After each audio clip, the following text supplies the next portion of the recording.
अच्छा जी, इसी तरह ये पार्ट टू है। इसमें हम एसेट्स और लाइबिलिटीज़ और प्रॉफिट एंड लॉस को भी डिस्कस करते हैं। सबसे पहले ये जो आपके नॉन करंट एसेट्स हैं, इसको वैसे तो ओवरऑल इसको बहुत ज़्यादा मैं ऑब्जर्व सिर्फ और सिर्फ तब करता हूँ जब इसकी अमाउंट में बहुत ज़्यादा वेरिएशन आया हो। अदरवाइज मैं इतना नहीं करता। ये प्रॉपर्टी प्लांट एंड इक्विपमेंट, ये जो भी मशीनरी वगैरह इंस्टॉल की होती है प्रोडक्शन के लिए, नॉर्मली स्टेबल रहती है अनलेस कि एक्सपेंशन कंपनी कर रही हो। तो क्योंकि डीजीकेसी ने अभी रिसेंटली कोई एक्सपेंशन नहीं की तो ये इंक्रीज नहीं हुआ, लेकिन ये अमाउंट थोड़ी कम हो रही है। इसकी रीज़न ये है कि डेप्रिसिएशन चार्ज होती है तो इसकी वैल्यूएशन कम होती जाती है आहिस्ता आहिस्ता। इसमें लॉन्ग टर्म इन्वेस्टमेंट का पोर्शन बड़ा इंपॉर्टेंट है इसका डीजीकेसी का। ये मोस्टली डिफरेंट कंपनीज में डिफरेंट जगहों पे इन्वेस्ट करती रहती है। जैसे इसने अभी भी निशात मिल में, यूबीएल में, निशात चूनिया लिमिटेड में, निशात चूनिया पावर लिमिटेड में, इसके अलावा एमसीबी में और एलपीएल, डिफरेंट जो निशात ग्रुप की कंपनीज हैं उनमें भी इन्वेस्ट किया हुआ है। उसके अलावा भी कुछ कंपनीज में किया हुआ है, लिस्टेड के अलावा भी प्राइवेट, जैसे निशात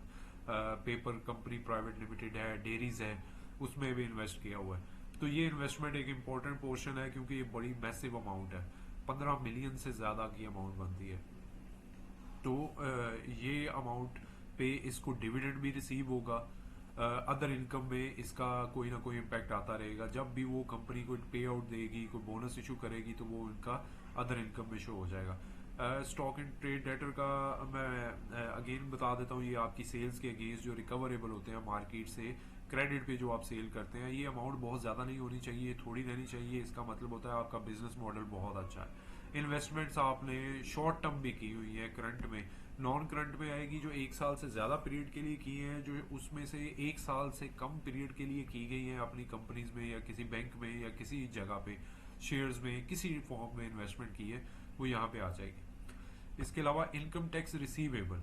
अब बहुत सारे लोग सोचते होंगे कि जी रिसीवेबल कैसे हो सकता है, तो होता है। कुछ कंपनीज जैसे एक्सपोर्ट करते हैं उसके अगेंस्ट कुछ अदर बेनिफिट्स कंपनीज को अलाउ होते हैं।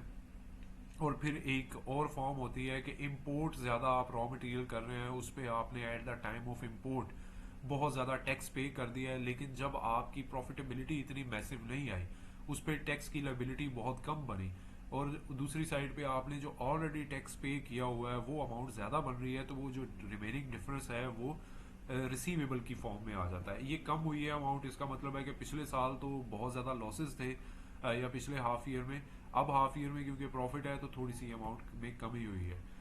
अब दूसरी जो प्रॉफिट लॉस में हम चीज़ें देखते हैं, सबसे पहले रेवेन्यू देखना होता है कि पिछले क्वार्टर से और पिछले हाफ ईयर से दोनों से आप कंपेयर करें कि रेवेन्यू इंक्रीज हो रहा है या डिक्रीज हो रहा है। तो ये आपके सामने है, जुलाई में 29 मिलियन था, अब जुलाई टू दिसंबर में 34 मिलियन है, तो इंक्रीज हुआ है। कॉस्ट ऑफ सेल्स भी देखनी होती है कि कितनी इंक्रीज हुई है, तो कॉस्ट ऑफ सेल्स ज़्यादा इंक्रीज हुई है एज कम्पेयर टू रेवेन्यू, जिसकी वजह से ये बहुत माइनर फर्क आया है आपकी ग्रॉस प्रॉफिट में। हालांकि 5 मिलियन से ज़्यादा का प्रॉफिट था, 4 मिलियन उसमें से कॉस्ट ऑफ सेल्स में ही निकल गया। कॉस्ट ऑफ सेल्स में चीज़ें क्या आती हैं, जो डायरेक्ट कॉस्ट होती है प्रोडक्शन से related, raw material, packing material, आपकी सैलरीज, आपकी प्लांट एंड मशीनरी पे डेप्रिसिएशन, फ्यूल, इलेक्ट्रिसिटी, गैस, जो डायरेक्ट प्रोडक्शन से रिलेटेड कॉस्ट होती है वो इसमें आ जाती है। एडमिनिस्ट्रेशन में आ जाती हैं जो आपके एडमिन स्टाफ होता है, account, supporting staff, IT staff, कुछ इस तरह की चीज़ें हैं। ऑफिस दूसरे मैनेज करने के लिए है, ट्रांसपोर्टेशन उनकी, फ्यूल वगैरह की कॉस्ट, सैलरी, सारा कुछ आ जाता है। सेलिंग एंड डिस्ट्रीब्यूशन एक्सपेंसेस में सेल्स एंड मार्केटिंग स्टाफ की सारी चीज़ें आती हैं कि सेल्स एंड मार्केटिंग की सैलरी क्या है, उनको फ्यूल क्या दे रहे हैं, उनके बेनिफिट्स क्या है, अदर चीज़ें क्या है। नेट इम्पेयरमेंट लॉसेज ये रेगुलर नहीं होते, बहुत ओकेजनल होते हैं।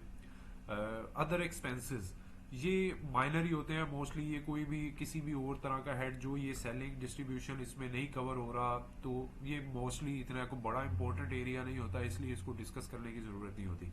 अदर इनकम ये एक इंपॉर्टेंट एरिया होता है। अदर इनकम में आपकी वेस्ट सेल भी आ जाती है, जो एक कैटेगरी की सेल नहीं हो सकी, बी या सी में जाके सेल हुई, स्क्रैप सेल हुई, वो सारी इसमें आ जाएगी। डिविडेंड इनकम आई, आपने इन्वेस्टमेंट की हुई है, वो सारी चीजें इसमें आ जाएगी।